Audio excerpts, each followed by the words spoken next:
Agaseke k'amakuru mu karere ngapfunduriye muri Kongo Kinshasa. Leta ya Repubulika ya Demokarasi ya Kongo yongeye ikirombe cya koruta cya Rubaya kigenzurwa n'inkeke maze M23 ku rutonde rugufi rw'imitungo y'ingenzi cyane irimo guha Amerika mu rwego rw'ubufatanye bushingiye ku mabuye y'agaciro nk'uko iyo ntara makuru y'itazi byabitangaje bishingiye ku nyandiko ya leta byabonye. Ikirombe cya Rubaya kiri muri teritwari y'Amasisi mu ntara y'Amajyaruguru ni kimwe mu bigega bihunitse tantarumu nyinshi cyane ku isi ikorwamo ibikoresho byo mu ikoranabuhanga rya electronique. Reuters yatangaje ko umutegetsi wo hejuru muri Kongo Kinshasa no diplomate wa Amerika wemeje kongera ikirombe cya Rubaya kuri urwo rutonde rugufi rwatanzwe mu nama ya Amerika na Kongo Kinshasa yibera Washington tariki 5 y'ukwezi kwa Gashyantare mu guteza intambwe y'amasezerano ku mabuye y'agaciro akenewe cyane muri iki gihe yashyizweho umukono mu kuza k'umwaka ushize. Abo bategetsi bari bavuganye na Reuters ntibifuje gutangazwa amazina kubera ubukana bw'ingingo. Umutwe wa M23 wanenze kiriya cyemezo cya leta ya Kongo uvuga ko gahunda y'ubufatanye bw'amabuye y'agaciro na Amerika ufite intenge zikomeye. M23 yavuze ko Kinshasa idakwiye kugirana amasezerano make mu by'amabuye y'agaciro mu gihe imirwano igikomeje. Uyu mutwe nk'uko umwe mu bayobozi bayo bwiye kiriya kinyamakuru yavuze ko intego zawo atari amabuye y'agaciro ko ubwo ushyize imbere kubohora abaturage. Yunzemo ko kuba Kinshasa iri guha Washington Rubaya kandi itayigenzura bigamije gukurura Amerika ngo ifashe leta ya Kongo kuyisubirana ku ngufu za gisirikare. Uyu muyobozi wa M23 utifuje gutangazwa amazina kandi yavuze ko uburenganzira bwo gucukura amabuye y'agaciro yo muri Rubaya bufite nyinabwo wigenga utari leta ya Kongo. Ikirombe cya Rubaya gisanzwe gicukurwa mu 15% bya koruta icukurwa ku isi yose. Ibi bishyize Rubaya mu mvuno wa Kinshasa wo gushaka kwinjiza ishoramari rya Amerika mu burasirazuba bwa Kongo bukize ku mabuye y'agaciro ariko bumaze imyaka mu ntambara. Ibi byatuma Amerika igera kuri tantarumu ikurwa muri koruta ikenewe cyane muri iki gikoreshwa mu bikoresho bigezweho bya electronique nka mudasobwa, telefone zigendanwa ndetse no mu gukora indege. Kongo Kinshasa igereranya ko ikirombe cya Rubaya gikeneye amafaranga ari hagati ya $50 z'amadolari y'Amerika na $150 z'amadolari kugira ngo cyongere gukora mu buryo bunoze kandi cyongere n'umusaruro mu bucukuzi. Nk'uko iyo nyandiko isubirwamo na Reuters bivuga, Amerika irashaka kugera ku mutungo kamere unyuranye mu gihe irimo guhangana no kuba Ubushinwa bwagira ijambo rikomeye muri Afurika ndetse kuba ku bubiko bw'amabuye y'agaciro akenewe cyane mu ikoranabuhanga ryo muri iki gihe. Ntaravuga muri Kongo Kinshasa ariko kandi mubwire ko abantu benshi biteze kureba niba agahenge kasabwe na Perezida wa Angola gatangira kubahirizwa muri Kongo Kinshasa hagati y'ingabo za leta ya Kongo n'utw'inyeshyamba bahanganye mu burasirazuba bw'iki gihugu.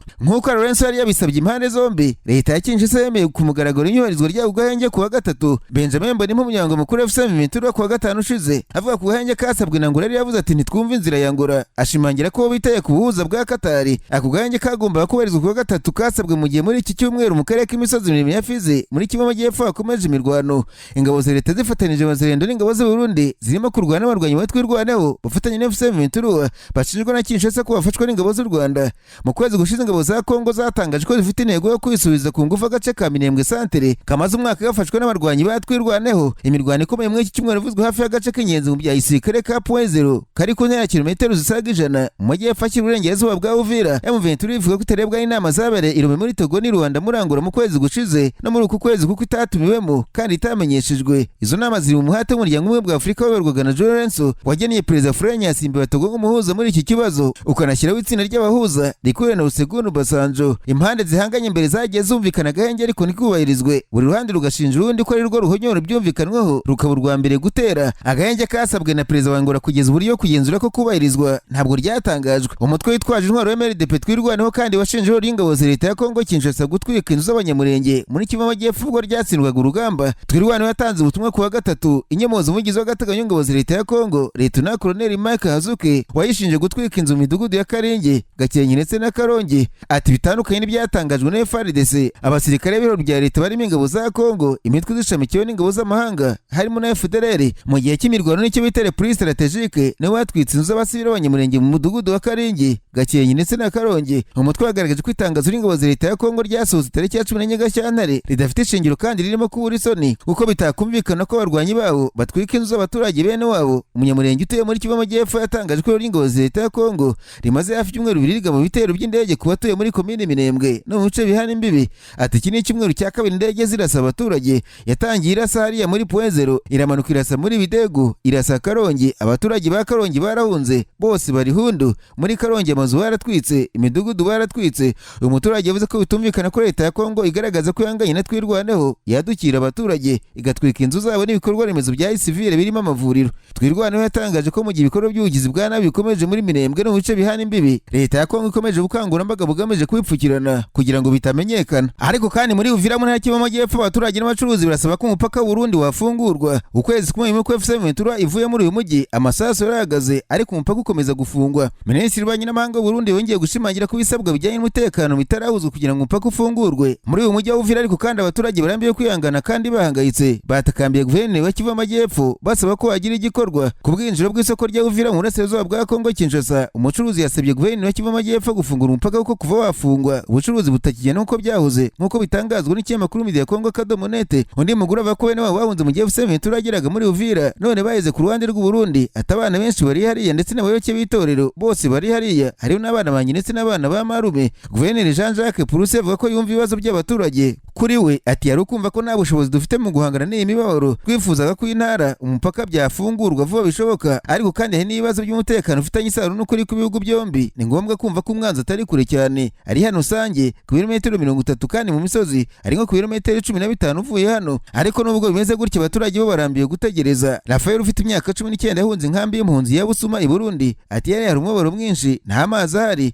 yambutse ikiyaga cya Tanganyika mu bwato nijoro ashyira ubuzima bwe mu kaga. Ati twari batatu ariko hari umuntu banjye bagumye Gatumba kubera ko bafashwe. Iruhande rw'undi mugabo nawe yashuye ko yambutse rwishwa iriziritse ijerekani kugira ngo gume hejuru y'amazi, ava ko bagurutse ari 14 ariko babiri batabaje kugera ku nkombe. Nararanganije amaso ibinyamakuru byandikirwa muri Uganda. Abanyamakuru bakiza amakaramu ku mpapuro barandika. Banditswe amakuru y'ishyaka ritavuga n'ubutegetsi muri Uganda yatangaje ko byabaye ngombwa ko umugore we n'abana be bahunga igihugu kubera ubugizi bwa nabi bakorerwaga n'inzego z'umutekano mu gushakisha umugabo uri mu bwihisho. Robert Center mu Kyagulanyi uzwi nka Bobi Wine yatangaje ibi kuwa gatatu mu ijambo riri mu butumwa bwa video yagejeje ku nama mpuzamahanga ku burenganzira bwa muntu yaberaga i Geneve mu Suwisi. Bobi ni wari mukeba ukomeye wa Perezida Museveni mu matora mu kwezi kwa mbere, yaje ku mwanya wa kabiri n'amajwi 28% inyuma ya Perezida Museveni wagize 71%. Ariko kuva ibyavuyemo byatangazwa yahise ajya mu bwihisho avuga ko inzego z'umutekano ziri kumuyiga ngo zimufunge. Mu butumwa yatanze mu nama yaberaga i Geneve, Bobi Wine yasabye ko isi ifatira ibihano Perezida Museveni n'umuhungu we Jean Rubaya kubera ibikorwa bihohotera uburenganzira bwa muntu ku batavuga rumwe nabo. Yavuze ko akiri mu bwihisho ahantu atatangaje atari ku bushake ahubwo kubera gutinya kugirirwa nabi. Ati byari ngombwa kugira ngo nkomeze kubaho no kubasha kubavugisha aka kanya. Mu butumwa yashyize ku rubuga rwa X, Jean Rubaya yanditse ko ikintu cyiza kuba Bobi Wine ataboneka ari uko bose bamwibagiwe. Yongeraho atazagume i Geneve burundu. Rubaya umugaba mukuru w'ingabo za Uganda yashyize umuhate mu gushakisha no gufata Bobi Wine, ariko kugeza ubu ntiyabigezeho. Kugeza ubu nta cyemeza ko ari i Geneve nk'uko Muhuza bivuga. Bobi Wine yinubira ko abantu bo mu ishyaka rye bari hafi bakomeje kugirwa nabi bamuziza we, kandi akemeza ko n'urugo rwe rukigozwe n'abasirikare, mu gihe yemeza ko umugore we n'abana bafitanye bane bahunze igihugu. Kugeza ubu Bobi Wine herereye ntabwo hazwi. Yavuze ko azagaruka mu ruhame mu gihe gikwiriye. Nasimbukiye mu Burundi. Abanyamakuru bicaye imbere ya mudasobwa barandika. Banditswe ko Gaston nimwe wabaye Vice President w'u Burundi yatangaje ko atumva impamvu u Rwanda rumaze igihe rusaba gukuraho ingamba z'ubwirinzi rwafashe nyuma rugaragaza impungenge z'uko umutekano warwo ushobora guhungabanywa. Uyu mugabo wabaye Vice President w'u Burundi hagati ya 2015-2020 ku butegetsi bwa Pierre Nkurunziza bigarutseho mu kiganiro aheruka kugirana n'ikinyamakuru cyo kuri YouTube cyitwa Africa TV. U Rwanda rumaze igihe rwose igitutu n'ibihugu byo mu burengerazuba bw'isi birusaba kuvana ingabo mu burasirazuba bwa Kongo Kinshasa. Gusa rero rwakunze kuba ko ntazo rufite ku butaka bw'iki gihugu. U Rwanda cyakora rwemera ko ari ingamba z'ubwirinzi rwashyize ku mupaka, gusa rukuvuga ko ruzazivanaho ari uko umutwe wa FDLR umaze igihe ufite umugambi wo kurungabanyiriza umutekano utakiriho. Gahunda yo gusenya umutwe kandi iteganywa n'amasezerano Washington u Rwanda rwasinyanye na Kongo Kinshasa, ndetse ateganya ko nyuma yo kuwusenya aribwo u Rwanda rugomba gukuraho ingamba z'ubwirinzi. Sindi mwagaragaje ko basaba u Rwanda gukuraho ziriya ngamba bashobora kuba bagambiriye kurutera. Anashimangira ko ari amasezerano ntacyo amaze. Ati wowe uje kumbwira ngo nkureho ingamba z'ubwirinzi wanjye, ubu ushaka iki? Ushaka kuntera? Ari amasezerano ya Washington kuri njye nta kirimo nshingiye ku makimbirane ari muri Kongo Kinshasa, mu gihe kandi ibihugu bitandukanye birimo na Leta z'Ubumwe za Amerika byatangiye guteguza u Rwanda ibihano. Sindi mwagaragaje ko nta kibihano bishobora gutwara igihugu kuko n'u Burundi bwabifatiwe ariko bugakomeza kubaho. Ati hari ibintu mpora nseka cyane, bagufata ibihano ngo bigende gute? Twebwe ntibadufata ibihano, ntitwabayeho, ririya ni iterabwoba. Sindi mwashimangiye ko ashyigikiye icyemezo cya Perezida Kagame yafashe cyo kurinda umutekano w'Abanyarwanda kuko nta terabwoba rikwiye kubuza umuyobozi gukorera igihugu cy'imirimo myiza. Ntarava mu Burundi, amakuru aturuka i Burundi avuga ku wa gatatu Bujumbura abanyamakuru batatu Umurundi n'abanyamahanga bari barekeje Haji Habib, komiseri w'Uburayi ushinzwe uburinganire, kwitegura no guhangana n'ibibazo, batawe muri yombi. Abanyamakuru batatu bafunzwe bakurikirana uruzinduko rwa komiseri mu Burayi muri Minisiteri y'Ububanyi n'Amahanga y'u Burundi bahise bajyana mu kigo cy'igihugu gishinzwe iperereza CNR, nk'uko amakuru amwe agera ku rubuga rwa SOS Media Burundi abitangaza. Uko batawe muri yombi n'impamvu zatumye bafungwa ntabwo byahise bimenyekana. Ku wa kabiri tariki ya 17 Gashyantare nibwo Haji Habib yatangiye uruzinduko rwe mu karere ahereye i Kinshasa mbere yo kujya mu Burundi ku wa gatatu.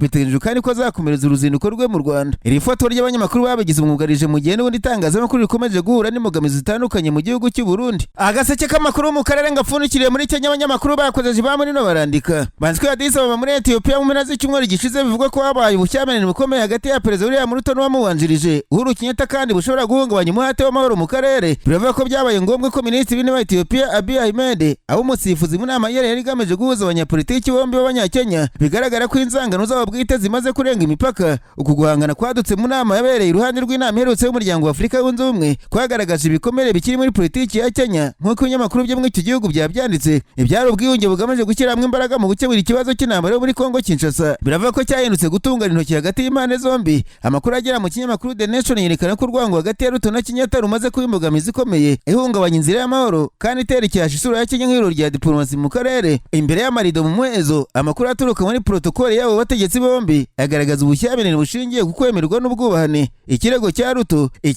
Ruto kuri Kenyatta amushinja guhungabanya guverinoma no gutera inkunga ibikorwa byo guhungabanya umutekano, yanga kwemera ko igihe cye nka perezida cyarangiye. Uhuru Kenyatta mu kwiregura ngo yamaganye ko yakomeje gusuzugura no gutotezwa na leta nubwo akiri umukozi wa leta akaba ari n'umwe y'amahoro. Kongo Kinshasa ngo nibigenderamo kuko mu gihe Kenyatta yicaye mu kanama ka Afurika yunze ubumwe kandi rutari rufite ubushobozi bwo kohereza ingabo, bivuga ko kudahuza ko bishobora kugira ingaruka zikomeye. Amahitamo ya Minisitiri w'Intebe wa Ethiopia yo guhuza abayobozi babiri bakomeye muri Kenya arasa nk'atazamworohera. Ifoto ya Dr. Abiy ahagaze hagati y'abagabo bombi yashyizwe ahagaragara n'uruhande rwa Kenyatta ariko yirengagizwa n'ikipe ya Ruto yigize nk'aho nta cyabaye. Ubutumwa Abiy yatanze burasobanutse, yagaragaje ko amakimbirane y'imbere iwabo abangamiye umutekano wa Afurika y'Uburasirazuba. Kuba Kenyatta yaranze kureka politiki kandi bikavuga ko ashyigikiye abatavuga n'ubutegetsi bituma Ruto warahangayitse ahora areba ku rutugu rwe mu gihe agihanze amaso 2017. Muri Kenya ngo uyu ni umwanya wo guterwa isoni na politiki yayo. Igihugu ngo kirataga kohereza amahoro mu mahanga ubu kirohereza hanze politiki ya kidakora. Niba Ruto na Kenyatta badashobora kugirana umubano w'akazi, ubushyamirane bwabo buzakomeza kuba ikibazo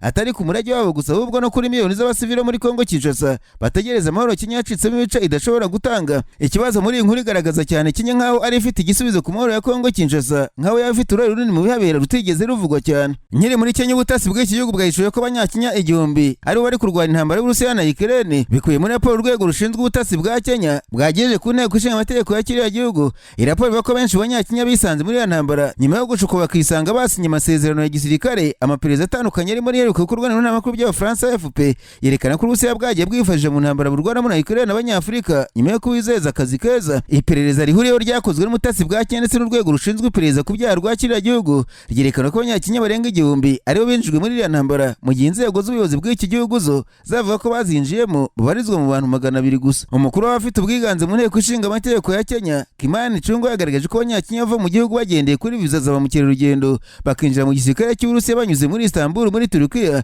kimwe na Abu Dhabi muri Leta Zunze Ubumwe z'Abarabu. Yunzemo ko kubera bukaza ingamba z'umutekano ku kigo cy'indege cya Nairobi biba ngombwa ko bajya mu gisirikare cy'Uburusiya baca mu bindi bihugu bya Afurika mu kwirinda ko babonwa. Kenya kuri ubu ivuga ko mu baturage bayo bagiye kurwana muri Ukraine 39 barwariye mu bitaro, 28 bakaba barabuye irengero mu gihe 89 bakiri ku rugamba. Kuri ubu Minisitiri w'Ububanyi n'Amahanga wa Kenya Musalia Mudavadi arateganya gusura Uburusiya mu kwezi gutaha mu rwego rwo kuganira n'ubuyobozi bw'iki gihugu ku ikoreshwa ry'Abanyakenya mu ntambara kirwana muri gihugu cya Ukraine. Hanze y'akarere mabwire ko igihugu cya Gabo kibicije mu rwego rukuru rwacyo rushinzwe itumanaho cyahagaritse ikoreshwa ry'imbuga nkoranyambaga zose ku butaka bw'iki gihugu mu gihe kitazwi. Iki cyemezo cyafashwe mu ijoro ryo ku itariki ya 17 Gashyantare kigamije gukumira ingaruka mbi zishobora guterwa n'imikoreshereze zitanoze y'izo mbuga nkoranyambaga nk'uko icyo kigo cyabitangaje. Hake mu itangazo yakizagaragara ntiyatanze urugero na rumwe rwihariye rwaba rwatumye ifata iki cyemezo cyatunguye benshi. Icyakora yavuze ko hagaragaye isakazwa rikabije ku mbuga nkoranyambaga ry'amakuru adakwiriye arimo gutukana, gusebanya, urwango n'ibindi bigamije gutesha agaciro umuntu, guhungabanya ubumwe bw'abaturage, guhohotera abantu hifashishijwe ikoranabuhanga, guhungabanya ituze ry'inzego z'igihugu no guteza umutekano muke mu gihugu. Urwego rushinzwe kugenzura itangazamakuru muri icyo gihugu rwavuze ko imbuga nkoranyambaga zikoreshwa mu buryo bunyuranyije n'amategeko akurikizwa muri Gabo ndetse n'amabwiriza mpuzamahanga. Hake yagaragaje ko abanyegabo bamwe berekanye imyitwarire mibi ku mbuga nkoranyambaga ariko inashinja n'abashinze ndetse n'abayobora izo mbuga kudashyira mu bikorwa igenzura rihagije ryazo ku bijyanye n'ibizikirwaho binyuranyije n'amategeko. Muri Gabo, WhatsApp, Facebook na TikTok nizo mbuga nkoranyambaga zikoreshwa cyane. Iri tangazo ryasomewe kuri televiziyo ya leta Gabo Premiere n'umuvugizi wa Hake Jean Claude Mindome utavuze igihe izo mbuga nkoranyambaga zishobora kuzakomorerwa. Nkivuga ku makuru arebana n'imbuga nkoranyambaga ariko kandi umuyobozi mukuru wa Meta Mark Zuckerberg yatanze ubuhamya mu rukiko i Los Angeles mu rubanza imbuga nkoranyambaga za Instagram na Facebook ziregwamo kugira uruhare mu gutuma abantu baba batazazo bikabaviramo kugira ibibazo by'ubuzima bwo mu mutwe. Muri urwo rubanza Zuckerberg yashimangiye ko izi mbuga zitemerera abari munsi y'imyaka 13 kuzikoresha. Nubwo ari inyandiko za 2018 zigaragaza ko Meta yigeze kugira umugambi wo kongera abakoresha imbuga yayo bari hagati y'imyaka 9 na 12 kugira ngo bagire umubare munini w'abakiri bato bayotse izi mbuga zirimo Instagram na Facebook. Kimwe mu bimenyetso byagaragajwe mu rukiko ni email yoherejweho zari umuyobozi wa Meta ushinzwe ubufatanye mpuzamahanga urutse kwegura Nick Craig ivuga ko amabwiriza agenga imyaka bemerewe gukoresha izi mbuga adashyirwa mu bikorwa cyangwa se ngo agenzurwe. Muri uru rubanza Kari GM w'imyaka 20 yareze Meta avuga ko kuba yaratangiye gukoresha izi mbuga akiri muto byatumye agira ibibazo bikomeye by'ubuzima bwo mu mutwe birimo kwiheba no gushaka kwiyahura. Mu gihe Zuckerberg yahakanye ko iki kigo cye cyashyize imbere uburyo bwo gutuma abantu bamara igihe kinini cyane bakoresha izi mbuga. Abagiye kuburanisha bagaragaje ko ari inyandiko za 2022 zerekana ko iyi sosiyete yari ifite intego yo kongera igihe umuntu amara ku munsi akoresha rumwe mu mbuga zayo kikava ku minota 40 muri 2023 kikagera ku minota 43 muri uyu mwaka turimo. Zuckerberg yavuze ko ibyo byari ibipimo byo kureba aho bahagaze gusa aho kuba intego nyirizina. Ashimangira kandi ko bakiri bato bakoresha imbuga za Meta bangana n'umuntu umwe kwijana. Muri uru rubanza rushobora kuzageza muri uyu mwaka hazumva ubuhamya bw'abantu bakomeye. Ni rumwe mu manza ibihumbi ibigo bikomeye byagiye biregwa n'ababyeyi, ibigo by'amashuri n'abandi biri mu nkiko muri California. Mu mahanga ya Amerika irimo kwitegura gucyura ku bwinshi ingabo zari zisigaye muri Siriya mu mezi make ari imbere nk'uko umutegetsi wo hejuru wo mu biro bya Perezida wa Amerika yabitangaje. Uwo mutegetsi wo muri White House yavuze ko leta ya Siriya yemeye gufata iya mbere mu kuyobora ibikorwa byo kurwanya iterabwoba muri icyo gihugu ndetse no kuba ingabo za Amerika ku bwinshi kutagikenewe. Ingabo za Amerika ziri muri Siriya guhera 2015 muri gahunda yo kurwanya iterabwoba ijyanye no guhangana no kugira ijambo ku mutwe w'ita leta ya Kisilamu.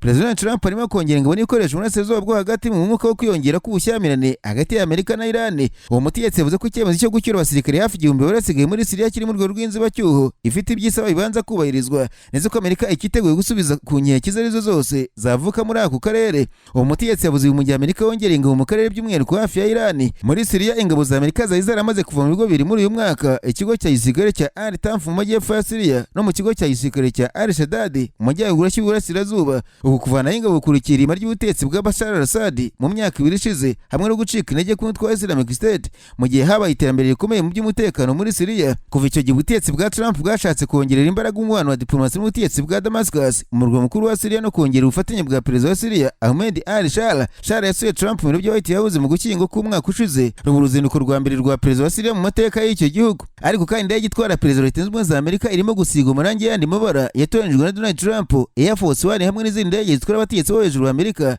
harimo na First Lady no kuvuga Melania Trump zirimo gusiga amabara ya zahabu, umutuku n'ubururu bwa navy blue. Izo ndege zirimo guhindurirwa amabara muri iyi minsi kandi zirimo gukorerwa isuzuma rya tekinike nk'uko igisirikare cya Amerika kirwanira mu kirere Air Force cyabitangaje. Ayo mabara yamaze gushyirwa ku ndege nshya ya Boeing 747-8E leta ya Qatar yahaye ibiro bya Perezida wa Amerika nk'impano nk'uko umuvugizi wa Air Force ya Amerika yabitangarije CBS News. Amabara y'umweru n'ubururu niyo yakomeje kuranga indege itwara Perezida wa Amerika kuva mu myaka za 60 ubwo John F Kennedy yari perezida. Ubwo yageraga ku butegetsi muri manda ya mbere, Trump yasabye ko ayo mabara ahindurwa ariko wamusimbuye Joe Biden yahise bihagarika bitarakorwa. Amabara bari gushyirwa kuri Air Force One ni nayo ari ku ndege bwite ya Trump yagendagamo mu gihe cyo kwiyamamaza muri 2024. Indege bayimbaga Trump Force One. Amabara Trump yifuje yamaze gushyirwa ku ndege ya Boeing 732 ubikoreshwa mu gutwara Vice President wa Amerika. Iyi ndege ye izwi nka Air Force 2. Ibikorwa byo gusiga andi mabara izi ndege byatangiye mu mpeshyi ishize ubwo aheraga kuri ya ndege Qatar yahaye Perezida wa Amerika nk'impano izajya ikora nka Air Force One. Iyo ndege y'agatangaza ifite agaciro ka $400 z'amadolari. Ubusanzwe indege yose itwaye Perezida wa Amerika yitwa Air Force One. Uyagenda mu ndege yabugenewe irimo ibiro byagutse, icyumba cyo kuryamamo na Perezida, ibikoni bibiri bishobora gutekera abantu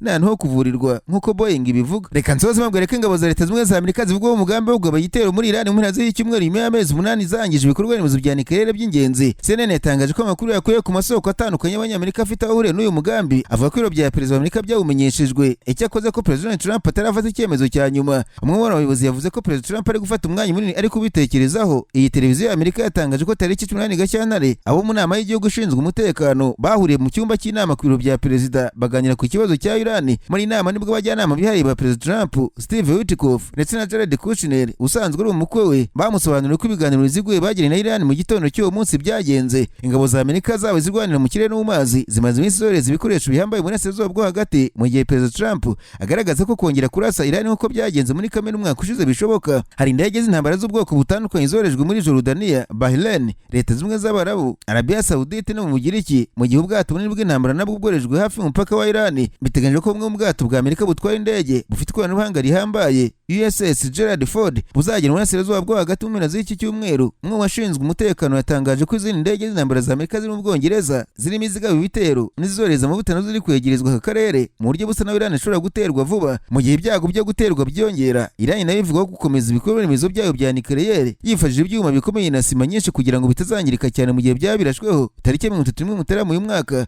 umugaba mukuru w'ingabo za Iran General Amir Hatami yaburiye Amerika ko niyongera gutera igihugu cyabo ari izabihomberamo kandi ko nayo izarasa muri Israel. General Hatami yamenyesheje Amerika ko imbaraga zose Amerika yakoresha zidashobora gusenya ibikorwa remezo bya nucleaire bya Iran, kabone n'iy'abahanga bayo mu bya siyansi n'abasirikare benshi bakwicwa.